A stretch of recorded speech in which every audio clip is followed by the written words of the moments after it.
Hello everyone. So today we will learn about classification of criminals by Ruth Kevin. ये classification of criminal का part 2 है. इसके पहले part 1 भी आ चुका है. आई नो पार्ट 2 काफ़ी जल्दी आ रहा है. Anyways I am extremely sorry for that, but ठीक है, कोई नहीं. तो यहाँ पे टोटल हम रुथ केविन ने जो क्लासिफिकेशन दिए थे उसमें बेसिकली मैं ये 5 टाइप्स ऑफ क्रिमिनल्स कवर करने जा रही हूँ. देखो बेसिस क्या है, अब living in non criminal world.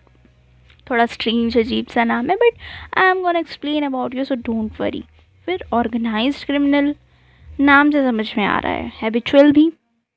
Mentally abnormal criminal. Then non malicious criminal. Okay, so let us have a look at the very first category, जो कि कहती है कि criminals living in non criminal world. अब ये जो होते हैं ना, वो ओकेशनल क्रिमिनल्स होते हैं. ऐसा नहीं है कि इनकी हैबिट हमेशा क्राइम करते रहते हैं, नहीं. ये एक ओकेशन, ये मौका परस्त जो बोलते हैं ना, so they are kind of opportunist. ये कोई मौका दिखेंगे, कोई ओकेशन दिखेंगे, then they will commit the respective crimes. Crimes are not respective though.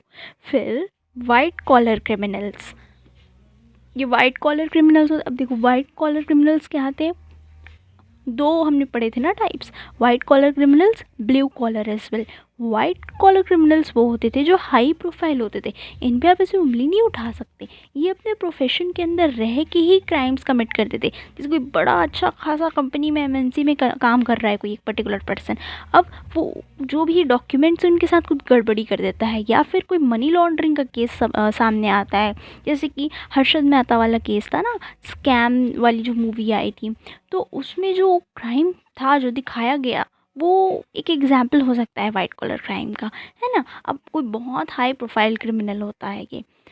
फिर तो वही होता है criminal living in non criminal world में. अब सारे वाइट कॉलर क्राइम्स को कंसिडर कर सकते हैं. They are episodic criminals as well. ठीक है, चलो अब एग्जाम्पल्स ये सब देख लेते हैं. मैंने जैसे बोला कि सारे आपके वाइट कॉलर क्राइम्स जो होते हैं वो इसके अंदर आ जाते हैं. ठीक है, they are the casual criminals. Casual criminals. Okay, now let us have a look at second category, जो है ऑर्गेनाइज्ड क्रिमिनल्स की. ये अंडरवर्ल्ड, डॉन्स, माफिया, ये सब इसमें आ सकते हैं.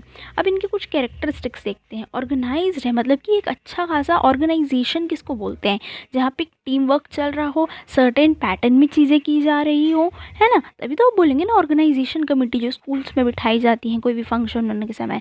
ऑर्गेनाइजेशन कमेटी तुरंत एक्टिव हो जाती है, कोई भी बड़ा फंक्शन हो, कोई गेस्ट आ रहा हो, क्योंकि वहाँ पे आप कोई भी मिसमैनेजमेंट को टॉलरेट नहीं करेंगे, है कि नहीं. तो वही चीज़ है यहाँ पे. कैरेक्टरिस्टिक्स क्या है, टीम वर्क, जो मैंने अभी समझाया.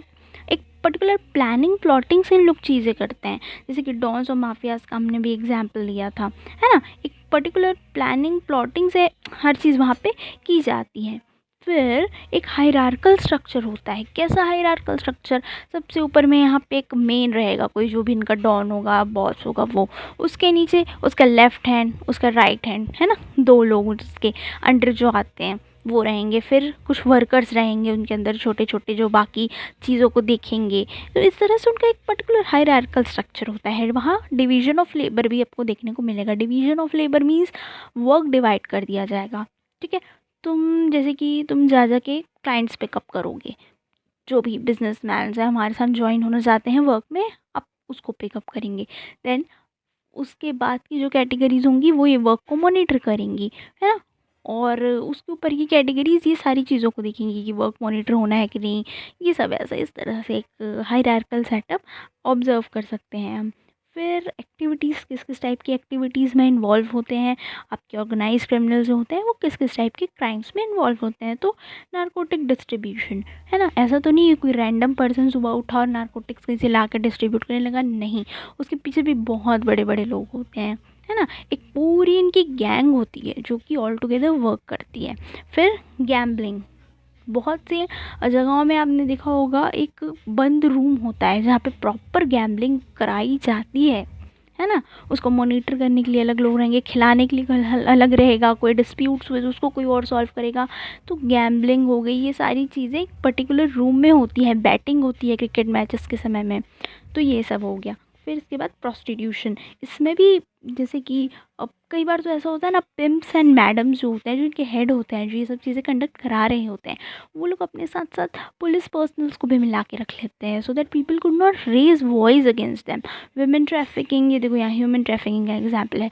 तो somewhat prostitution and human trafficking are somewhere correlated, कुछ कुछ केसेस में ऐसा भी होता है। ठीक है, ये सब हैंड इन हैंड चलता है। कोई एक पार्टी पूरे दूसरे पार्टी को अपने से मिला के रखी है, एक काइंड ऑफ म्यूचुअलिज्म वहाँ पे होता है, सिम्बायोसिस। जैसे अगर कोई साइंस का स्टूडेंट उसे पता होगा, म्यूचुअली बेनिफिट हो रहा होता है वन ऑर्गेनिज्म को दूसरे से। तो उसी तरह से एक ऑर्गेनाइजेशन ने सपोज अपने साथ में लीगल ऑर्गेनाइजेशन को, पुलिस फोर्सेस को मिला के रखे होते हैं कि हाँ भाई हम तुमको पैसा देंगे एंड तुम भी हमारे साथ कुछ भी गलत नहीं होने देना। तो ऐसा कई बार कई केसेस में कई जगह ऑर्गेनाइज्ड क्राइम्स की अगर हम बात करें तो देखने को मिल सकता है, क्योंकि हमारे देश में करप्शन बहुत हाई लेवल पर है ना। इस चीज़ को तो हम डिनाई नहीं कर सकते। चलो, हैबिचुअल क्रिमिनल्स कौन होते हैं? हैबिट, अगर मैं कह रही हूँ कि मेरी हैबिट है जंक फूड खाने की, मतलब मैं वो बार बार वो चीज़ें खाऊंगी, मुझे पसंद है, मुझे लत है, एडिक्शन है, राइट। तो वही बात है, गुड हैबिट बैड हैबिट, है ना। उसी तरह से क्रिमिनल्स की भी एक हैबिट होती है, क्या? क्राइम करने की। ठीक है, तो अब वैसा पर्सन जो कि कॉन्विक्टेड है with more than one offence, वो आते हैं सारे के सारे हैबिचुअल क्रिमिनल्स की कैटेगरी में। जैसे कोई पॉकेट मार है, अब वो उसकी हैबिट है, जब जब बस आएगी बस पे चढ़ेगा, पॉकेट मारेगा, अच्छा खासा उसको पैसा मिलेगा, उसका फ़ोन मिलेगा, लेगा चला जाएगा, because police aren't taking any action on them. ये कहीं ना कहीं अब गवर्नमेंट की, लीगल सिस्टम की हैंडीकैपनेस यहाँ पे सामने आती है। Okay, this is the case. उसको लाइक कोई डर ही नहीं है लॉ एंड ऑर्डर का, या मोस्ट प्रोबेबली कई बार जेल जा जा के आ चुका है वापस, भी इतना हैबिचुअल हो चुका है, उसको पता है मैं फिर से जेल जाऊंगा, मुझे फिर से छोड़ दिया जाएगा, no particular action will be taken on that person. तो वो इतना फ्री हो चुका है। ठीक है, these are the habitual criminals. अब कॉमन क्राइम्स जो कि हैबिचुअल ऑफेंडर को देखो, जैसे कि इलीगल ड्रग ट्रैफिकिंग देखी जा सकती है, क्रिमिनल ट्रेसपासिंग, फिर पिटी थेफ्ट जो एग्जाम्पल मैंने अभी दिया, फिर ड्राइविंग वाइल इंटॉक्सिकेशन, ये भी एक तरह से आ जाता है इसमें, क्योंकि बहुत बार अगर नहीं पकड़ा था पर्सन, एक बार ड्रिंक करके ड्राइव किया, थोड़ा सा डर था, सेकेंड टाइम ड्राइव किया, थोड़ा कम हो गया वो डर, ऐसे करते करते कॉन्सिक्यूटिवली वो डर उसके मन में कम होता चला जाता है, एंड वो हर बार ड्रिंक करके ड्राइव करेगा, अल्टीमेटली किसी का एक्सीडेंट होगा, उसका खुद का लॉस होगा, सामने वाले का भी लॉस होगा। Okay, so these are all example of habitual offenders. Now mentally abnormal criminals, वैसे क्रिमिनल जिनको कोई ना कोई मेंटल एबनॉर्मेलिटीज़ होती हैं। ठीक है, दोज हु कमिट, एंड हाँ एक और चीज़ है, बेसिकली मेंटली एबनॉर्मल क्रिमिनल जो होते हैं वो जिस टाइप का क्राइम कमिट करते हैं ना, काफ़ी ब्रूटल नेचर का होता है। ठीक है, बहुत ही ब्रूटल नेचर का होता है। साइकोपैथ्स क्रिमिनल, अगर आपने सुना होगा, कुछ उनकी केस स्टडीज़ पढ़ी होगी, ठीक है, तो आपने ये चीज़ें देखी होंगी कि वहाँ पे कोई ना कोई उसको मेंटल डिसऑर्डर होते थे, एंड उसकी वजह से वो ऐसे ब्रूटल क्राइम्स कमिट करता था। और जिस तरह के क्राइम्स ये मेंटली एबनॉर्मल क्रिमिनल्स कमिट करते हैं ना, वो एक्चुअली बहुत ज़्यादा हीनियस नेचर का होता है, as I have already told you. तो उसका पोस्टमार्टम करते समय ना, कभी कभी डॉक्टर भी वैसे शॉक हो जाते हैं कि इस टाइप की डेड बॉडी तो हमने कभी नहीं देखी, कभी कभी तो डेड बॉडी इतनी ख़राब कर दी जाती हैं। ओके, तो किसी नॉर्मल ह्यूमन बीइंग के लिए उस चीज़ को सोच पाना भी बहुत मुश्किल है। ठीक है, अब कॉमन डिसऑर्डर जिसकी वजह से कोई भी पर्सन एक क्रिमिनल में कन्वर्ट हो जाता है, आपका डेल्यूशनल डिसऑर्डर सबसे पहले आता है। देखो, डेल्यूजन्स बहुत सारे, डेल्यूजन क्या है? False belief. ठीक है, कभी जैसे डेल्यूजन ऑफ परसिक्यूशन का एग्जांपल लेते हैं, उस पर्सन को लग रहा होता है ना कि कोई उसे हार्म पहुंचाना चाहता है, people are intentionally mistreating them, जबकि रियलिटी में तो ऐसा कुछ होता ही नहीं है।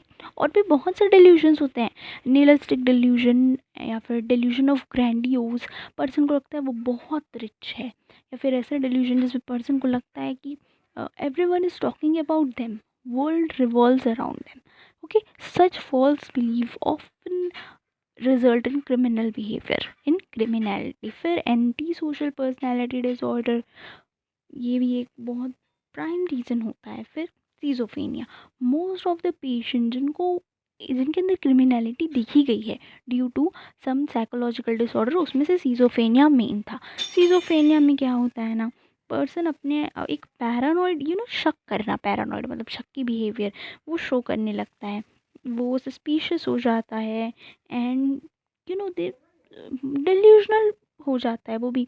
फिर कुछ उनको आसपास से ऐसी वॉइसेस आ रही होती है, हेलुसिनेटिंग कर एक पैटर्न आपको हेलुसिनेशंस, किसी भी तरह के hallucinations, like someone is calling them but actually कोई बुला ही नहीं रहा होता है, तो वो ऑडिटरी हेलुसिनेशंस होते हैं। इस तरह से कई सारे हेलुसिनेशंस भी उनको फील होने लगते हैं। तो ये सब सीज़ोफ्रेनिया के सिम्टम्स होते हैं। वो अपने आप को आइसोलेट कर लेंगे, ऐसे ऐसे करके बहुत से सिम्टम्स होते हैं जो कि रीज़न बन जाते हैं ऑफ़न उनके इस बिहेवियर के और क्रिमिनलिटी के। अब आईपीसी का सेक्शन जो 84 है वो ये सारे क्रिमिनल्स जो कि किसी मेंटल डिसऑर्डर की वजह से क्राइम कमिट कर रहे हैं उनको कंसीडर करता है। देखो ये लाइंस है आईपीसी सेक्शन 84 की, according to which nothing is an offence. कोई भी वैसी एक्टिविटी जो कि किसी मेंटली अनसाउंड पर्सन द्वारा की गई है उसको हमारा आईपीसी 84 कोई ऑफेंस नहीं मानता। Nothing is an offence which is done by the person, okay, who at the time of doing it by the reason of क्या, उस टाइम जब ऑफेंस को कमिट कर रहा था उसकी मेंटल कंडीशन अनसाउंड थी, वो स्थिति में नहीं था कि वो सही या गलत को डिफ्रेंशिएट कर सके, unable to know the nature of that he is doing either wrong or contradictory to law. ठीक है, उसे अपने एक्शंस के आउटकम्स नहीं पता थे कि क्या उस चीज़ का रेपरकशन हो सकता है, वेदर वो जो एक्शन कर रहा है it is against the law और नॉट। ओके, तो इसीलिए कोई भी क्राइम जो किसी मेंटली अनसाउंड पर्सन द्वारा कमिट किया गया है उसको एक ऑफेंस नहीं माना जाता। अब कई बार क्या होता है ना, इस लॉ का भी बहुत मिसयूज़ किया जाता है, as you would have seen in movies, है ना, दिखाता है कि एट एंड वो प्रिटेंड करने लगता है that they are mentally abnormal but actually they are not, to escape from the punishment people often do that. Okay, but ऐसा नहीं है कि लगे एकदम ब्लाइंडली ट्रस्ट कर लिया जाएगा। There are certain procedures which person must have to go through before ये चीज़ प्रूव हो जाए कि वो एक्चुअली मेंटली अनसाउंड है। ओके, ठीक है। तो अब है non malicious criminal. Non malicious, malicious क्या, इस वर्ड को सबसे पहले डिकोड करो। मैलिशियस इंटेंशन से उसके मतलब they are willing to cause harm. अगर अपने डिजिटल फॉरेंसिक्स ये सब पढ़ा हो उसमें भी आता है मेलवेयर्स। मेलवेयर्स कंप्यूटर में जैसे सपोज़ किसी ने डाल दिए, इंस्टॉल कर दिए, तो वो आपके कंप्यूटर को, आपके डिवाइस को हार्म करता है। इसी तरह से वैसे क्रिमिनल जो सोसाइटी के लिए हार्मफुल नहीं है। अब you must be thinking like, तो फिर वो क्रिमिनल्स हुए ही कैसे अगर वो सोसाइटी को हार्म नहीं पहुंचा रहे हैं? तो you will get your answer in this examples. Have a look. They are not offenders but they are law abiding people. वो लॉज को फॉलो करते हैं, वो कोई रिपीटेड ऑफेंडर्स नहीं होते। ठीक है, कोई किसी का पॉकेट मारना ये सब चीज़ें वो नहीं करते हैं, वो लॉ अबाइडेड पीपल ही होते हैं। पर वो जो चीज़ें कर रहे होते हैं वो भी कहीं ना कहीं छोटे से स्केल पे क्राइम होता है, या फिर यूँ कहिए कि वो क्राइम होता है बट वो किसी दूसरे को ऐसा हार्म नहीं पहुंचा रहे होते। For an example, breaking traffic rule, ये एक ऑफेंस है ना। नॉट वियरिंग हेलमेट, ये अगेन एक ऑफेंस है। Three people riding in a two wheeler, ये भी ऑफेंस है। तो ये उतने लार्ज लेवल पे आपने कहीं कि कोई बहुत बड़ा हीनियस क्राइम है या ऐसा कुछ, no it is not, but ये क्राइम है। ठीक है, अल्कोहलिज्म भी इसमें आ गया, गैम्बलर्स हो गए, है ना। तो this all are non malicious criminal, they are non malicious to society. If you aren't wearing helmet somewhere, आपको कहीं ना कहीं चार्जेस लगेंगे, उसके लिए you have to pay, but you aren't causing harm to the other person in that way, है ना। आप किसी को उतने लार्ज स्केल पे हार्म नहीं पहुंचा रहे हैं, कुछ भी नहीं, बल्कि इससे you will be ultimately in loss. तो ये हैं criminal with non malicious intentions. I hope you like the lecture. Thanks a lot.